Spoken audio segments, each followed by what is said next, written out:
This is problem 8.32. It is on page 450. A 500 Newton concrete block is to be lifted by a pair of tongs shown, or by the pair of tongs shown. Determine the smallest allowable value of the coefficient of static friction between the block and the tongs at F and G. Now this is a symmetrical problem. Let me go ahead and sketch it. 500 newtons must be applied to these tongs. There are pivot points at A and B that then go down to members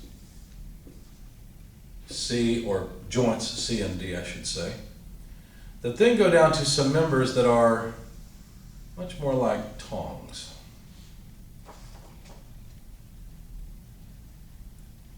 Here's the concrete block to be lifted.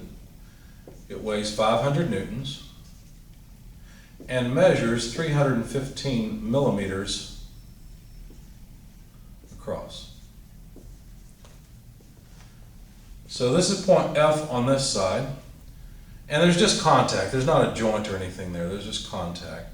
On the other side, point G, there's a similar tong that comes up, goes over, and provides a mirror image. These two are then pivoted or joined in the center. But of course, I don't know how to draw this. This side's connected to this side. It's not like these flop around. Okay, so really member CEG is one member, member DEF is another member. Some of the geometry given is that there's a 45 millimeter gap between the center where the 500 Newton load is applied and B. And there's a 90 millimeter gap between B and D, as well as a vertical 75 millimeter gap or spacing between B and D. Between E and D, vertically, there's a 105 millimeter spacing, and then from E on down to G, there's a 360 millimeter spacing. So that's the geometry we should need. Let's start off with a simple free body diagram of the concrete block. In fact, let me move this up a bit. Maybe we can squeeze it in down here. So, in fact, you know what? Let's just do it here on the... There must be the weight load. There must also be a normal force on either side. Since it's symmetrical, that normal force will be the same. And then there must be a friction force. Now remember, these are friction forces acting on the block. Let's make the block red as well. So hopefully this will all kind of go together in your mind. So there's the free body diagram, and it's pretty easy to see that the friction force F would have to be 250 newtons.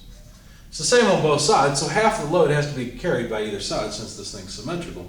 And then the normal force, since friction is also equal mu n, well then really what's interesting is that mu n, now this is confusing, that's newtons, not normal force, this is normal force n. 250 newtons has to be mu times the normal force. We'll keep both of these equations around. I'll call this one equation 1 and this one equation 2. Now let's take a free body diagram of that upper member. 500 newtons, point A, point B. Notice that BD and AC are two force members, therefore the force from them just comes straight down, or, well, aligns with the links. Let me call this force AC and this force BD because that's the members that those forces are carried in. If we sum forces in the horizontal direction on this free body, we get negative ACX plus BDX equals 0, and so ACX equals BDX, but you notice it's symmetrical. What that really means then is that AC is equal to BD. And then if we sum forces in the vertical direction, we have 500 newtons minus ACY minus BDY equals 0. But again, AC and BD are just mirror images of each other. They're horizontal components are equal, and so their vertical components are equal as well. So we can write 500 newtons equals 2 times ACY. We'll just combine ACY and BDY. And if we look at the geometry, let's write it in terms of all of the force in AC. Well, you see the triangle that's living inside of here. There's a geometry triangle that has a height of 75 millimeters. It's a mirror image, so this is 90 millimeters. So the hypotenuse side is 90 squared plus 75 squared. That's the geometry that will help us define the relationship between ACY and AC. So ACY, the vertical piece, is analogous to, or similar to, the 75 millimeter height. And then AC is just like the hypotenuse, so divided by 90 squared plus 75 squared. Okay?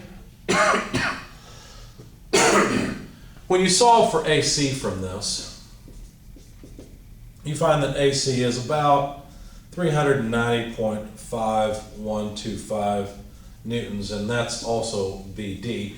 I didn't realize this when I was solving it, but it turns out the horizontal and vertical components of AC are really nice round numbers.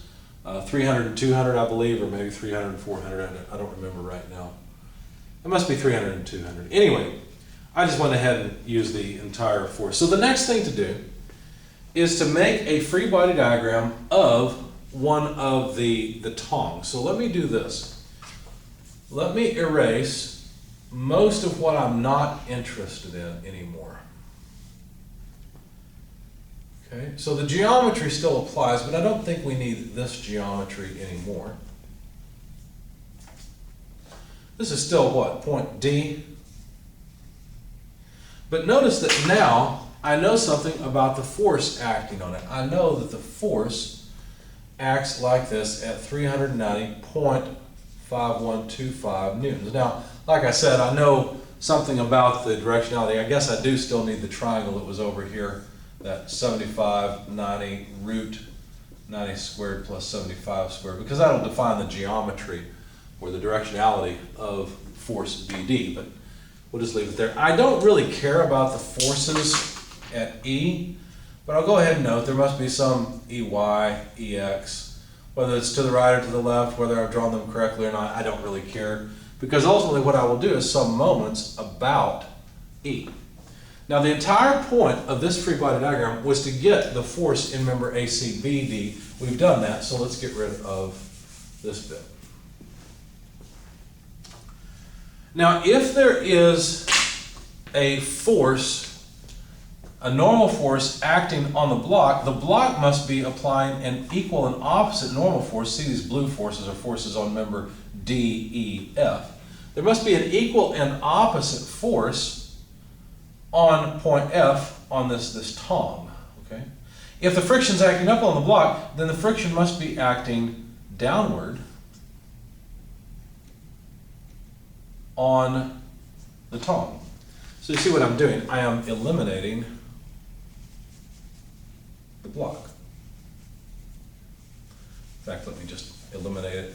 I shouldn't have erased those equations. That's all right. I'll recopy them. So we have a normal force N, like I said, and a friction force acting downward, F, where remember, these are equal and opposite to what was on the block. And so the equations I had were F equals mu, F equals 250 newtons, which is equal to mu N.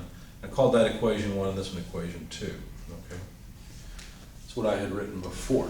Okay, so now we've got all of the forces that we need on one of the tongs, and now we can sum moments about point E, taking counterclockwise as the positive direction. So I sum moments about E, that gets rid of the moment arm for EY, EX. They won't appear in the equation. But I will have horizontal and vertical components of this force BD. So I'm just going to write it this way.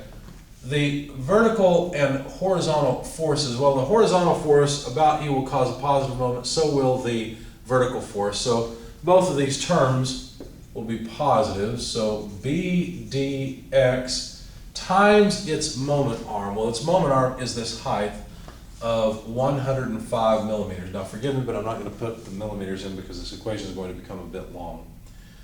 BDY, this component, will have a distance from here to here. Now I've erased the dimensions I had. You'll just have to look at the book or trust me that this is the way it comes out. So plus BDY times, well, we can make it clear, it was 45 plus 90. Okay, because remember, point E is directly in the center of this mechanism. All right, that takes care of the force here. Let's take care of the friction. The friction also causes a positive moment. So the friction force, F, multiplied by its moment arm from here over to there. Now remember, the block was 315 millimeters long. It's all symmetrical. So this would, the moment arm for F would be half of 315 millimeters. Okay? Then the normal force causes a moment, but it causes a negative moment, a clockwise moment about E. The moment arm will just be this 360 millimeter distance, so we'll write minus N times 360 equals 0. Now BDX, the horizontal component, would be the 90 over that hypotenuse length side, 90 squared plus 75 squared, times 105, that takes care of this term, plus BDY, which is just BD times, let's see, 75 over root 90 squared plus 75 squared. I'm not trying to do anything funny here, just saving space. And let's not forget that we need this, which is 135 millimeters, just adding it up, plus F times 315 over 2 is 157.5 millimeters, minus N times 360 equals 0. Notice that all of this is just a number because BD is 390.51, so on and so forth. It's a positive number. I decided to take it to the other side of the equation. So let me write F times 157.5 minus N times 360 equals, and I calculated this number and subtracted it from both sides. It became negative 65250. I've dropped my units long ago, but F and N are both in newtons. So, and there are units, of course, associated with this. Those units would be Newton millimeters. We've got millimeters here, so Newton millimeters is consistent throughout. Now, let's see. We know what F is equal to. It's just 250 newtons. So, with this, we can solve for N. So, negative N times 360 equals negative 65,250. And then minus 250 times 157.5, all divided by 360 will solve for N. Well, let's divide by negative 360. There we go. So from this, I got a normal force N equal to 290, well, this is approximate, it's rounded off, but maybe it's not approximate, I don't remember. I think it's not rounded off, 290.625 newtons. Well, now let's go back to equation 2. Equation 2 will allow us to calculate mu because mu has to be equal to 250 over N, but since N is 290.625 newtons, we can calculate mu as about 0.860. Now I rounded down, so it would actually have to be a little bit higher than this. Maybe a more correct answer, if I'm going to round up, the answer would be a 1 there. Because you'd have to round up. You'd need a friction coefficient of at least, whatever it was, however many decimal places out. And if we're going to round, we'd have to round up because anything below that would mean that the concrete block just slips out of the tongs. So one way to do this in the practical world would be if you had to not rely on friction, to have those tongs bite into the side of the concrete block a little bit, or perhaps have some feature in the concrete where those tongs can go in, so that you can get some of the vertical force from the structure of the block rather than relying on friction. But that's the solution for this problem.